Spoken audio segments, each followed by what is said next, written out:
Hey, disc golf fans, this is Bobby Cool, Daddy Slick Breezed. We're going to start a new series. If you guys follow me at all on social media or any of DD, you know that I'm always trying something different, something new. And we're going to try something new in as far as player interviews. Now, I know I've said I'm going to do this before, but gosh darn it, I'm going to sit down and I'm really going to do it for sure. Now, I have access. I'm not going to try to hide it. Our stuff is going to be all based Dynamic Discs, Westside Discs, and Latitude 64. That's where I work. That's where we all work. And so that's what you're going to hear mostly about. And I appreciate you guys that maybe aren't exactly the biggest fans for our brands, but you still like to listen to our show because of the content. I appreciate you sticking with us. So with that being said, I have more access to team players on Dynamic Discs, Latitude 64, and Westside Discs. So that's the bulk of these interviews they're going to be. But if I'm ever out traveling or if we have someone stopping by, sometimes we have people stopping by from other manufacturers. If they happen to stop by, I might grab them and see if I can get an interview with them, or I might call them. So we'll see if we can get a variety of different people. But for the most part, it's going to be people from our team. So our first one we have up is A-Ray. And so he's our first guy that we're going to do. So hopefully it turns out well. Hopefully you guys enjoy it. One quick note before we head to the interview. We have still our Disc Golf Answer Man t-shirts out there. A lot of you posting pictures, and I think that's awesome. I love that you guys are posting pictures with you wearing this shirt. Here in a little bit, I'm going to pick one of those as a winner for some extra goodies for posting your stuff on social media wearing the t-shirts. But we still have some t-shirts left, so make sure you head out to dynamicdisc.com. Look for the Disc Golf Answer Man section and get yourself a Dynamic Disc or a Disc Golf Answer Man t-shirt, or maybe even some other discs out there that we have stamped. I just love seeing a Disc Golf Answer Man out there on the disc golf courses and seeing people wearing it and throwing it. So love that you guys do that. It means the world to me for sure. So let's go ahead and jump into the interview with A-Ray.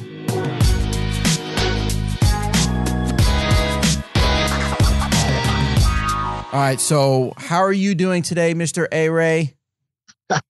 I'm doing okay. Got to deal with a little bit of bad weather in Dallas-Fort Worth area, Texas today. So won't be on the course for a little while because of the icy wintry mix, but doing well.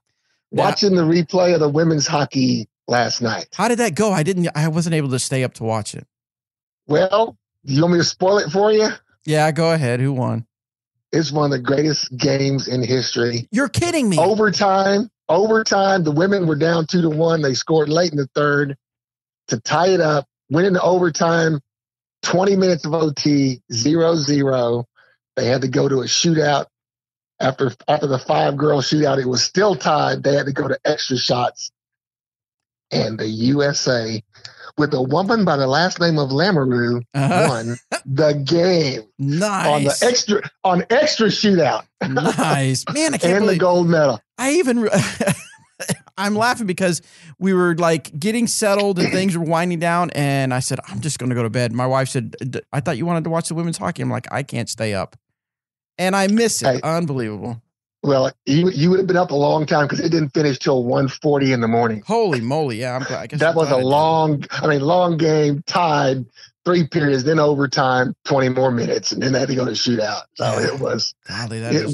It was a nail biter. Wow. That's awesome. Well, yeah, I've been watching the Olympics here and there, but last night we watched quite a bit. The team pursuit skating we watched, and then I've been watching some of the curling. And when I learned how scoring worked in curling, it was actually very interesting to watch strategy. Yeah, I've got into curling the last 2 or 3 Olympics. It's been surprisingly one of the sports that's interested me. Yeah. So I mean, along those lines, I know that before disc golf, you actually played some baseball. Talk to us about your baseball career. Well, it was interesting because I'm an old man now, and about to be 57 next month. But I began playing baseball all my life when I was 5 or 6 years old. Played baseball through high school, and was lucky enough to be selected to play for Texas A&M University. And that was probably the highlight of my baseball career, playing in what was then the Southwest Conference in a D1 school against some of the major powers in the country. We played against, of course, the University of Texas was a power, but we also played against Miami and USC and some great games against some great schools and some great players. And it was a blast. That's awesome. It was a blast. Now, really quick, tell us a story that you told me, at Robert, and Anthony in the truck when we came down to Texas, because a little bit of celebrity baseball going on with you. Tell us that quick story. Well, very quickly, the highlight of my career has to be a summer league baseball. Well, you know, when all the colleges have summer leagues that the players from their schools play, and in Texas it was not the same. The Carl Young College League, we had a maroon team, an orange team, a red team. Of course, that was A&M, Texas, Houston, etc. And during one of those games, I came about the bases loaded, and I faced a pitcher by the name of Roger Clemens, who, of course, played for Texas. Right. And he threw me a 3-2 slider, and I hit it pretty well, and it went over the left field wall for a grand slam, and that was probably one of the biggest things in my career, having hit a grand slam homer off of Roger Clemens. Now, you know, at the time, every home run is big when you're 19 or 20. Right. And he was 19, I was 20, so he wasn't who he ended up being. Right. But you know, the older I got and the better he got, the better that home run got. Oh, of course, yeah. He hit a home run on Roger Clemens. That's pretty cool. That's right. That's real cool. So take us through, though, real quick. I was looking at some of your stats on PDGA. Right. It looks like when you first at least started getting ratings back in 2009. Is that about the time you started playing disc golf? Yes, that's when I started playing tournaments. I'd only been playing for about a couple of years before that, but I started playing tournaments in 2009. Yeah, looks like you started at a rating about 870, worked your way up to 933 in September 2014, and then from then on it kind of went up and down. Hit your highest rating at 942 in April of 2017, but now you're currently rated at 937. Kind of walk us through that journey of obviously starting out playing tournaments, getting a little bit better, and then kind of the back and forth of your rating. Oh, yeah. Well, you know, started out like a lot of people, you know, getting in the first few tournaments, playing the rec and then intermediate level and trying to work yourself up and trying to learn more about the game. You know, you learn a lot playing tournaments that you don't learn in casual play. And tried to be a positive force in disc golf. Is a great sport to learn at an age when I can't play baseball or basketball as much as I like to anymore, and I was glad to do that. But you know, after about 3 or 4 years, I played from 2009 to about 2013, steadily moving up the ratings for a while, and just basically improving every part of my game. Yeah. Trying to improve on that, and was fortunate enough to get picked up as an ambassador by Dynamic Disc in 2013, and that helped my game a lot because you know you just learn a lot of stuff hanging around with EMAC and Smitty and Dixon and all those guys. They know a lot about the sport, and they help you learn a lot because it's not just skills. A lot of disc golf is decision making, and people underestimate how much of it is that.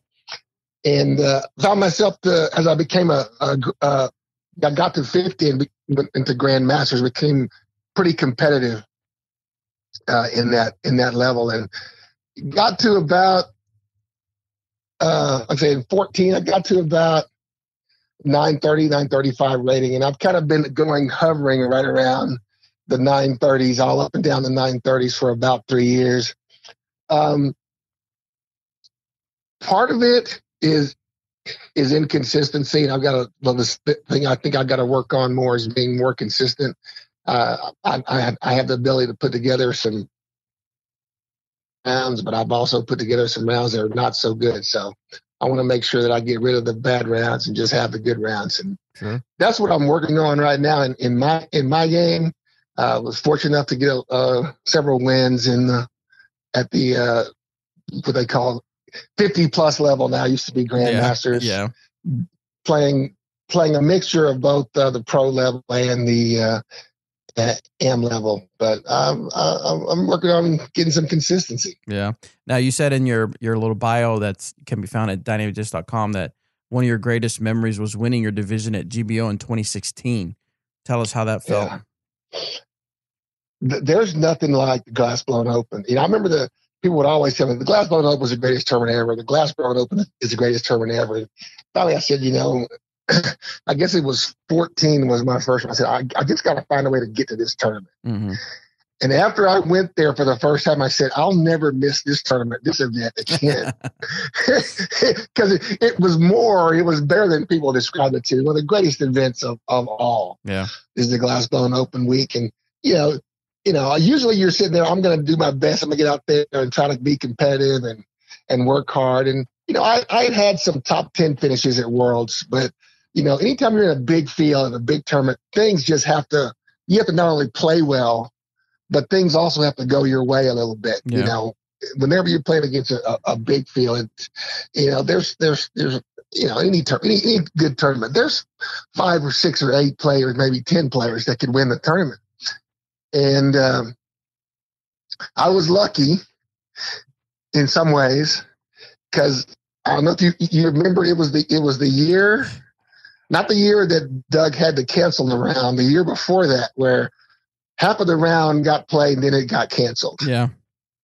And our division was over at Eagle Disc Golf Course in Opie Lake. And we were in about 35 degrees weather, rain, and about 40 mile an hour wind. I was fortunate enough I kind of knew how to play in that kind of weather. And I was able to extend. I think I was on the lead card, but I was in second or third place by about 2 strokes. But I got about a 6 or 7 stroke lead during the day we were at Opie Lake, and I was able to hold on by the skin of my teeth at the end the next day. Wow. So the feeling of getting your glass blown trophy is an amazing thing. It's kind of like when Rusko holds up his first one. I won the intermediate back at the Glass Blown Open back in the day. Mm-hmm. Just having a glass blown trophy is an amazing feeling. It is one of the neatest events to say you've won. That's awesome. Now, earlier you said something about something that you learned or something that you practice is that disc golf. Playing disc golf is just a lot of decision making. Kind of unpack that for us. Well, it was interesting because I think someone put up a poll on Facebook recently about what's the first thing you think about when you're looking at a hole. Oh, that was me. I also, was that you? Okay, yeah. Great. And I also teach lessons locally to people that need lessons about learning how to play disc golf. I'm glad to talk to people that are new to the sport. But that's one of the things I talk to them about is there's decision making is a big part of disc golf. When you look at a hole, there's several things to assess. It's not just get up there and just throw. Go up there and grab the disc you think the fastest disc you're going to get to that basket and just throw. There's more to it than that. You got to look at the obstacles. You got to look at the things you're trying to avoid. You got to assess what are your strengths. There's more than one way to get to a certain line. Am I going to choose this line, that line? Yeah. Those kinds of things, you unpack all of that. And I try to calculate and use the things that are going to be the odds that work in my favor. I try to use my strength as much as possible, but I also want to avoid trouble. Some people don't think about avoiding trouble. They're just thinking about getting to the spot they want to get to. I think it's just as important to make sure you know how to avoid trouble. Because, there's some disc golf holes where there's some lots of different kinds of trouble on the hole. It might be an OB. It might be a tree where you can get a bad ricochet. It might be some thick cedar. It might be a drop off behind or a hill where you might hit something and roll away from. You got to consider all of those things on your trek to the basket. I will always look at those kinds of things and think about them. I have players often ask me about when I run putts outside of my comfortable 30 feet, when do you decide if I got a 45-footer, am I going to run it or am I going to lay up? Mm-hmm. I'm one of those players that I don't believe in that half go thing, Right. If you got a good nose up spin putt like an Eric McCabe or a Ron Converse, you can do that more often than not. But if you don't have that ability to do that from 50 or 60 feet, you need to make a decision. Either you're going to go for the putt or you're going to lay up and don't do something halfway in between. And I usually make that decision based on what the odds say. It's kind of like, for people that play poker, it's kind of like calculating poker odds. There are some times when you have odds that are working in your favor to draw that inside straight or draw to a flush, and there's times when it doesn't work in your favor. I try to calculate those same kind of odds on my making a decision whether or not to run a long putt. Yeah. That's what I do. It's decision making. Yeah. Now, so getting there, to get to where you're comfortable with those choices that you make, I'm sure that comes down to practicing. I mean, it always seems to come down to practicing, getting out there, knowing what your discs are going to do, being in all kinds of different situations and knowing what you're going to do in those situations. But what does practice look like for A-Ray when you're going out? Are you typically just going to play or casual around and that's your practice, or how do you purposely go out and practice? Yeah, I typically, my practice is not a lot of casual rounds. Okay. If I'm going to play a competitive round at a league or mini, that's when I go do the rounds. But I want them to be competitive, so it's just like when I'm playing in a tournament. If I'm just going to practice, I like to go out and learn my discs and learn what I'm going to do in certain situations. And I practice certain things. I'll go out one day and I'll just take all the discs that I'm going to throw long hyzers with, and I'll practice the long hyzer shot. And I may look at certain obstacles I set up on the practice field. I may even go do field work at a course where I go, this particular hole has a lot of long high hyzers, and I'm going to take it to that particular shot and just practice that one shot. Or I'll practice my mid-range turnover shots. I'll do that. When I do my putting practice, I practice inside of 25 feet.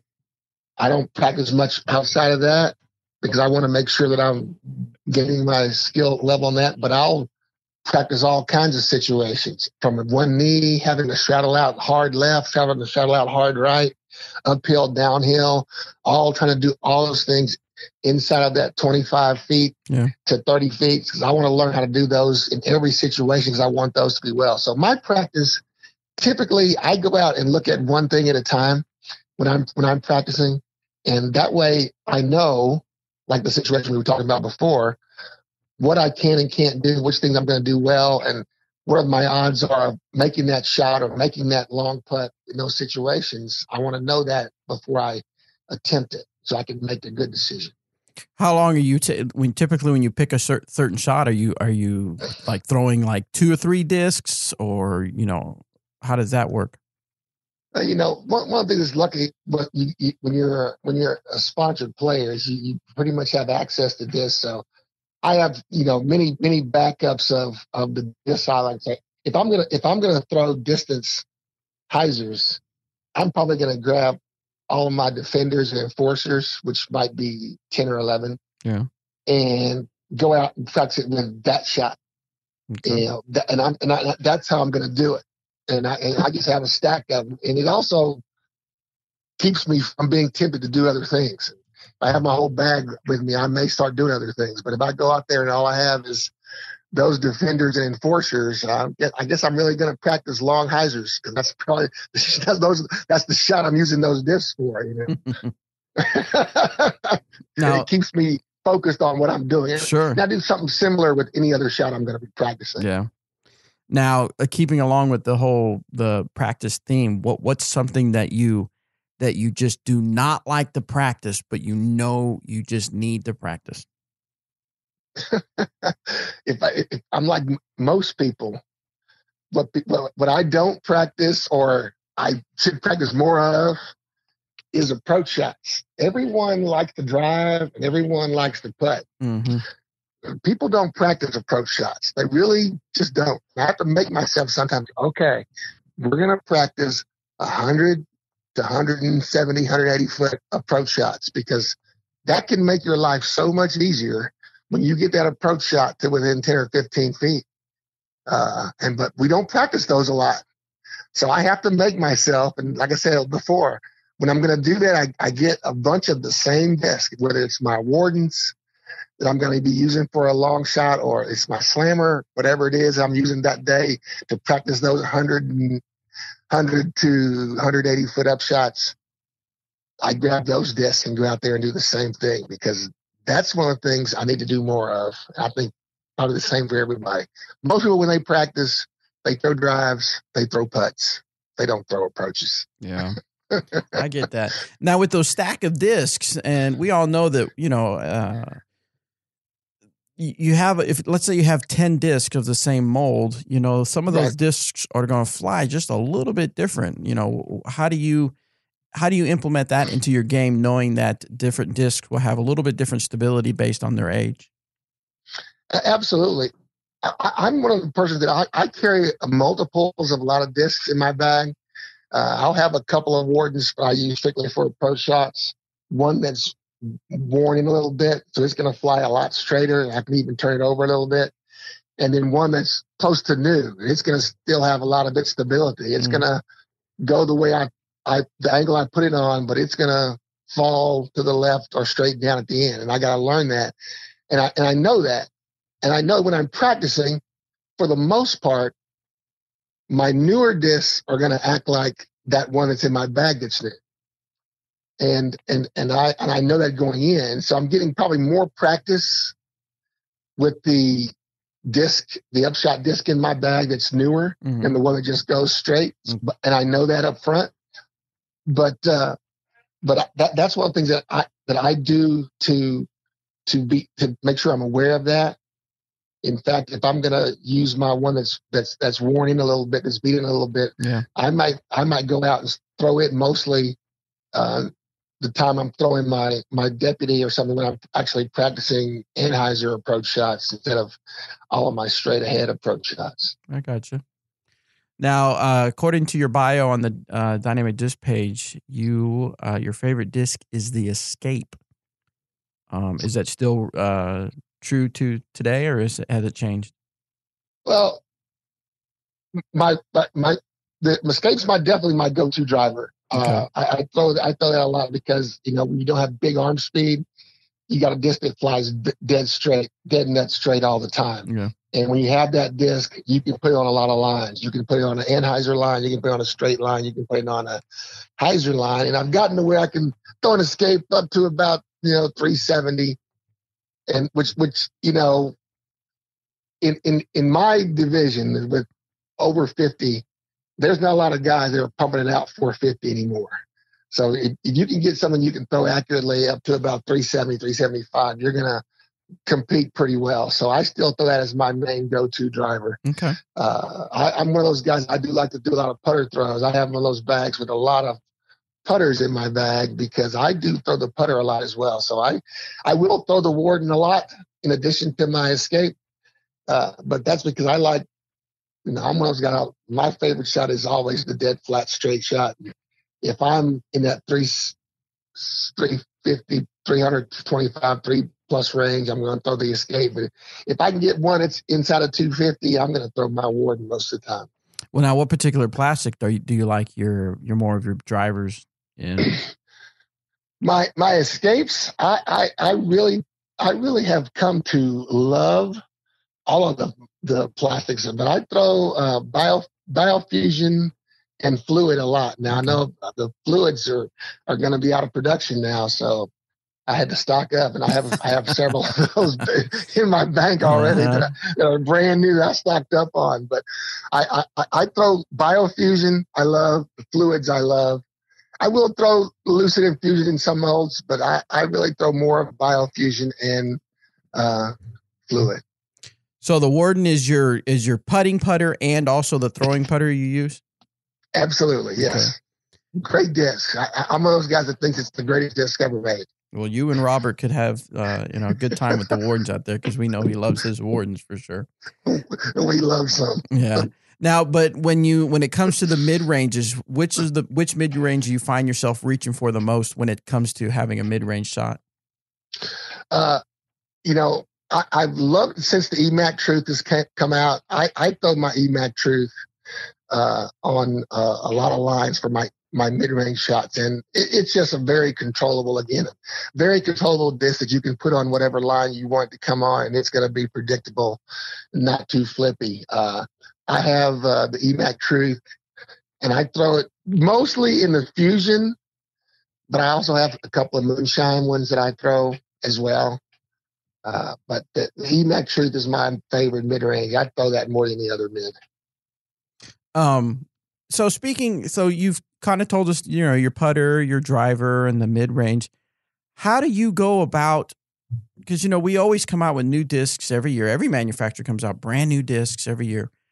Sure. And I know that you, like you mentioned before, you've got an advantage over just kind of the average regular disc offer because you have a sponsorship, and so you have access to discs more so than say the average person. But what advice would you have for people to figure out if a new disc should take another disc out of their bag, or how do you go about figuring out what molds to try and stuff like that? What's your process there?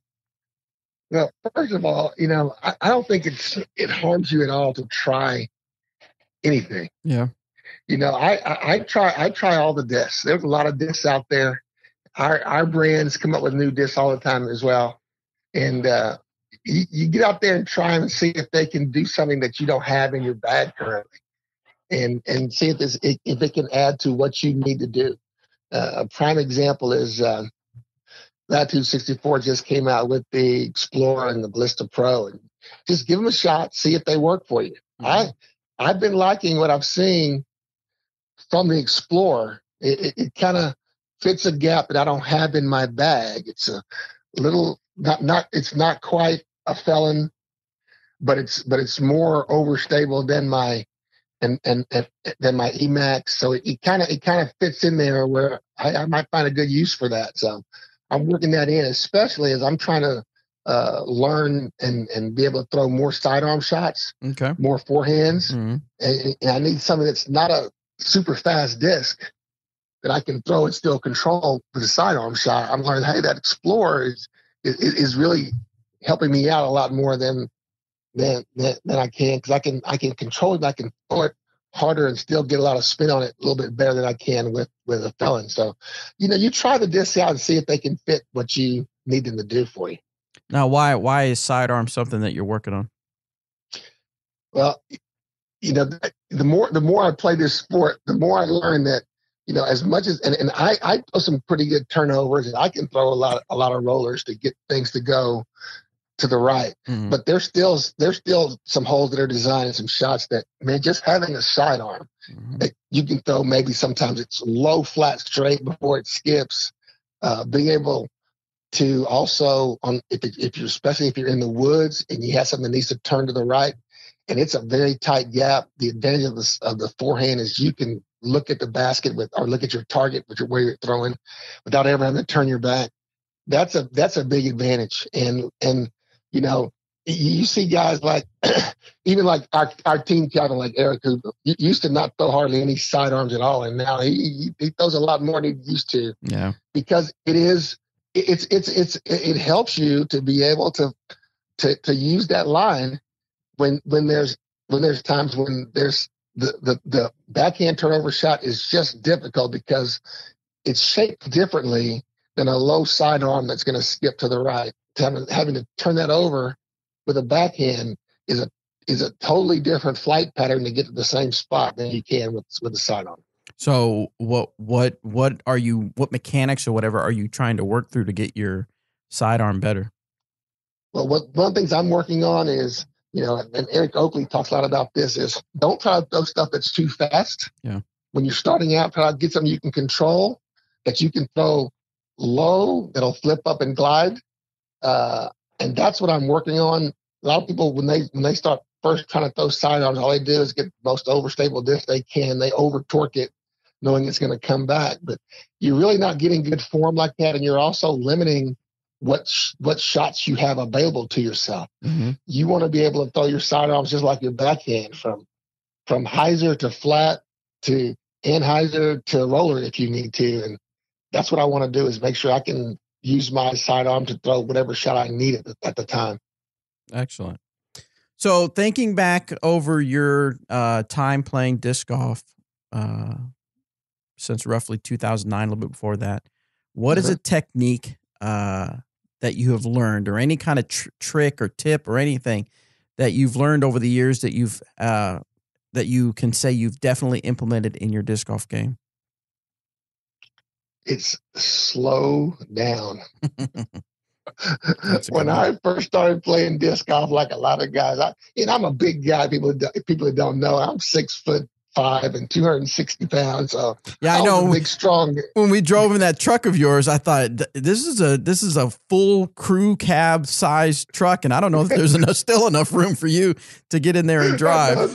I'm good. He's a big guy. Yeah. So, and I was a big guy. I was a power hitter in baseball. So when I first started playing disc golf, I would just run up there and rear back and just put all my weight into it, just trying to chunk it as hard as I can. And let me tell you, that didn't work too well. I had to learn, slow down. It's about form. I sit there and watch guys who are 5'7" and barely $165, and they're out driving me by 100 feet. I'm going, what is going on here? Yeah. I had to learn that. Hey, it was slowing down, have good form. Slow down, have good form, and that's one of the things I've recommended now. And you'll see, I'm really slow. When I go up a tee pad, I just take my time, and I'm worried about keeping really focused on getting my timing down really well, having a good follow through. If I do those two things well, then we'll have a chance to make a good drive. That's good advice. Very good advice. So you're a sponsored player, sponsored by Dynamic Discs, but this isn't what you do for a living. This doesn't pay your bills. You get some nice, benefits of some discs and things like that. Tell us a little bit about how you manage to balance your desire to play and get better at disc golf and, still maintaining a full-time career. You've got a wife, you got family, you got kids and things like that. How do you balance all that? Well, that's a challenge. That is always a challenge for the weekend warrior. Now, I will tell you that I was lucky enough to have retired after 30 years in the education business last year. So this is my first year of not working full time. Oh, I didn't know that. Wow, you didn't know that? Yeah, I retired. I had been I was a teacher and coach first, and then I was a school principal and then a superintendent for the last 20 years of my career. So it was a blast. Now it's a very challenging career, but I tried to make sure that I did my practice and did my work, like I said, like a lot of us do, weekend warriors. One of the good things is I live in an area of town where there's disc golf courses close by. So I didn't have to drive an hour to go play some disc golf like some people in some parts of the country do. Yeah. In fact, for the last 11 years of my career, when I was in Duncanville as superintendent of schools, there were probably 4 courses within 4 miles. And it wasn't unusual for me, especially in the summertime when the time was good. I could get out there to the disc golf course at 6 o'clock when the sun was coming up. And if I get out there by myself, I could go play a whole round in an hour and 45 minutes and come home and shower and be at work by 8:30, and everything was just fine. So, you kind of work through that. Like I said, I'm one of those persons that I don't play a whole lot of rounds other than tournaments. I do that mostly as in minis or leagues. But when I go practice, like I said, I'm practicing that one shot at a time thing. You can do that in about 30 to 45 minutes and get, 50, 100 shots in if you just manage your time well. And that's what I would do. So that's how I tried to manage that because, I still want to have a great relationship with my wife, with my kids and grandkids. And we do have a lot of fun. The grandkids come out with me to the disc golf course sometimes, though. We have fun. We have some junior discs and we have some junior baskets. Some junior recruits, so we have a good time. That's awesome. That's good. What is or who is a disc golf athlete that inspires you or motivates you? Oh wow! Well, Eric McCabe. Okay. You should always say that if you're on Team Dynamic Discs. No, you don't have to. Eric's not here. So he's not there. no, he's not listening. So you don't have to say. Eric. No, but I'll tell you, it is true though. Eric inspires me because he has given me so much disc golf knowledge through the years. Just just hanging around with the guy, I got better before I even learned anything from just hanging around him because you watch, you see, you hear him talking about what he's going to do in certain situations. That helps a lot. I really am inspired by because I'm an older guy by a lot of the older players. So I would say that Ron Converse is one of my heroes in disc golf. I like to see the GMs doing well, man. That's just awesome to me. Yeah, that's cool. So let's say it is the end of the 2018 disc golf season, and we are celebrating what a great year for A-Ray that it has been for disc golf. What would we be celebrating? What accomplishment would we be celebrating? Hopefully, I got a chance to, in addition to, to me, it's have I made an impact on the sport that's been positive. So that could be a lot of things, promotion-wise and stuff like that. If I won one of the big tournaments, that would be great too. If I could find a way to win another one at GDO or at Worlds or one of the big A tiers, that would be great too. I've come close at the Patty Woods Open a couple of times in the Pro Grandmasters division. So, gosh, I'm hoping one day to conquer that one. Mm-hmm. So we're hoping that'll be a great chance to do one. That's awesome. Okay, so these last few questions as we wrap things up are not quite disc golf related, but let's see what we got. So you're starring in the next Marvel movie. Marvel movie. Yes. So you're going to be a superhero. What would your superpower be? And it doesn't have to be the normal flying, running fast. It can be whatever you want. What would your superpower be? If I had a superpower, I would want to be a shapeshifter. Oh, really? Yeah. Because if you're a shapeshifter, I can be anybody I want to be that day. Who would you want to be?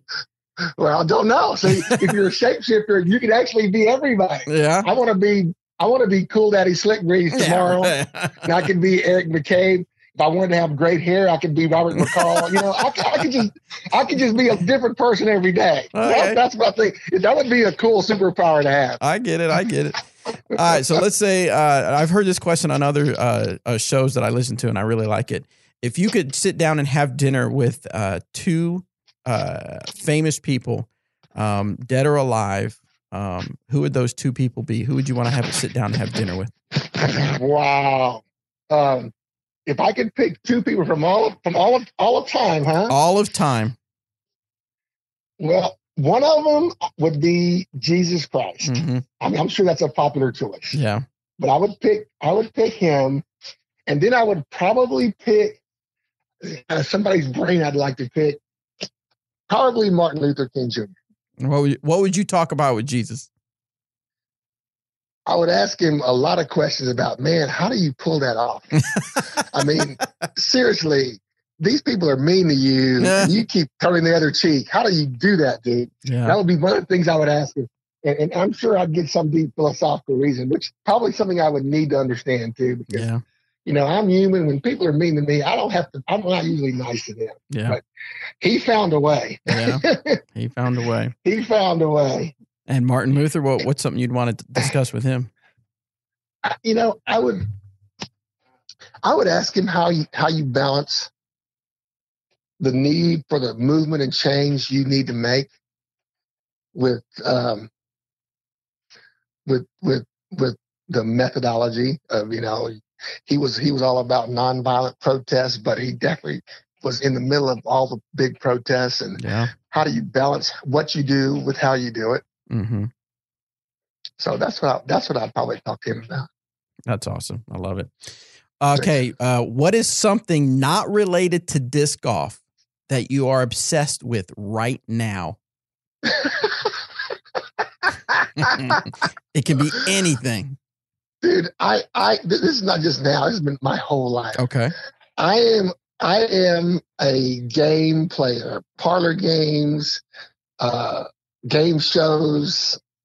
I do all that stuff, man. I probably have about 20 games of Words with Friends and Scrabble and all kinds of stuff going on with people all the time. Do you think that's just that feeds that competitive nature you have, or? I think that's exactly what it is. Okay. Because I'm not trying to play to make a nice word. I want to win. and people go, I will play. I may have a good play that gives me more points, but if I see it doesn't do me, I will block your play before I'll play my. Yeah, that's it's so competitive. Now, are they all on your nature. phone? Are they apps? Like I know Words with Friends an app, or are we talking board games and stuff, or whatever?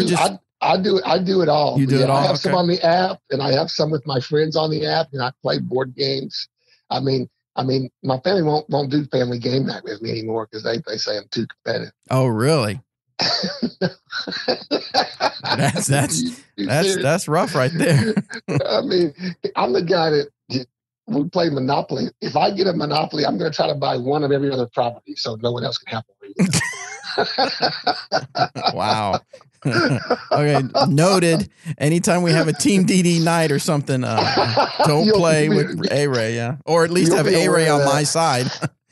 That's right. That's awesome. Well, A-Ray, thank you so much for being our first little team player interview for this series. Learned a lot. I learned some stuff I didn't know about you, which I thought was really awesome. Hopefully, our listeners were able to learn some more stuff about you. Now, you mentioned that you do lessons for people that are brand new and stuff like that. How does anybody reach out and get a hold of you to be able to do that stuff, or just know a little bit more about you? Well, typically they hit me up. I have an athlete page on Facebook. Okay.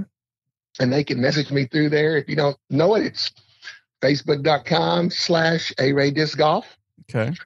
Or if you go to the Dynamic Disc team page, the link is right there below my bio. All right, I'll put a link. That's how people get a hold of me. Okay, I'll put a link in the description of this particular episode. So if you're listening to this on Spotify or podcast app, you should be able to see the description, and I'll put a link in there so you can go out there. So before I let you go, A-Ray, one thing I want to try with this series is, and I'll give you maybe a couple minutes to figure it out, but I want you to ask a question of our listeners. It can be disc golf related. It could not be disc golf. It could be anything. Maybe just something you've had on your mind that you wish you were able to ask a large group of people just to get feedback. What question would you like to ask our listeners? Wow. I should have probably sprung that on you at the beginning. Yeah, but I think the question is, I think the thing I want to say is this: we're trying to grow our sport, and one of the things that's become a big issue is coverage. And I just think people need to understand that for the guys that do coverage for CCD, Central Coast, and Jomez, and the disc golf guy, and Smashbox, all these people that do coverage, their people don't work for free. We've got to be willing to support them to make this come about. It can't be I get free coverage whenever I feel like it. So I'm hoping my question would be, are you willing to contribute to the Patreons of these guys who do disc golf coverage for us so that they can continue to give us great coverage? Because they don't do that without working hard. I know Jomez has come up with this creative idea to earn some extra money for his company with the Final Nine thing, which I think was a fabulous idea. But the people who consume the coverage, if we're going to watch disc golf, we need to be Patreons and commit to helping them as well. So are you willing to commit to helping the people that do disc golf coverage on a regular basis? That sounds good. I got it written down. I'll put it in the notes there as well. And I'll see if I can find the links. If someone, their answer is yes, I'm willing to contribute, then they can click on the links that I put in the description. I'll find the links to each of these guys. That way, make it a little easier for people to find ways to support them. And I would agree with you, A-Ray. Thinking back to when I first started, I drove to Texas tournaments 6-8 hours. I did it for free, and then Jeremy finally started paying me, but he would pay me like $50. And when you're driving a Ford Expedition, which was the only vehicle we had at the time, $50 doesn't get you very far. So yeah, it was a lot of sacrifice because I had my eye on the prize of turning it into something. But Right. It's a struggle. It's definitely a struggle. So I would agree that we need to do whatever we can to support these guys, even if it's just keeping your negative comments to yourself. Even if that's all you can do is not have a negative comment and just give it a like, give it a thumbs up and share it just to kind of help spread what they're doing, I think is great. But of course, contributing to Patreon with some nice cold hard cash is helpful as well. Well, and these guys are doing a great job out there. I mean, I've seen now that Jomez has added another person to his crew, and he's going to have 2 sets of next day coverage for all the events he covers. I mean, that's amazing. Mm-hmm. People don't realize that's amazing. Yeah. It's just a gift to us. So we need to, as the old expression, you got to give it back. You got to give it back to the guys who give it to us. Absolutely. All right. Thanks again, A-Ray. I'm going to let you go so you can get on with the rest of your day. And I appreciate it. And I look forward to seeing you out at more tournaments for sure. All right. We'll see you. Y'all have a good time out in Las Vegas. Actually, stay dry. We're headed to Arizona. Oh, Arizona! Yeah, you're going to Memorial. Yeah, we're skipping Las Vegas and just going straight to Arizona. But it will still be nice. Yes, it'll be dry and nice weather for sure. So that's going to be good times. All right, thanks, A-Ray. All right, man. Thanks. Have a great day. See you, Bobby. Bye-bye.